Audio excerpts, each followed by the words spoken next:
Eu acho que Deus está me dando um presente que eu vim esperando há muito tempo. Que há muito tempo eu tenho e está sendo realidade hoje.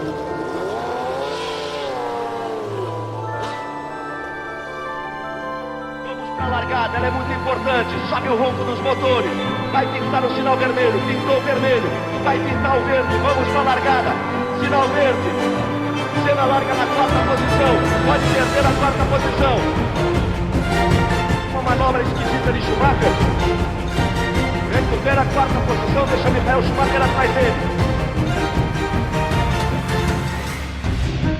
E já vai com tudo pra cima do Karl Wendlinger, já faz a ultrapassagem, ele já vai pra cima de Hill, já vai pra tentar a ultrapassagem, arriscando tudo Ayrton Senna pra subir a segunda posição, ele já passa Damon Hill, o próximo é Alain Prost, Senna por dentro, Prost fora,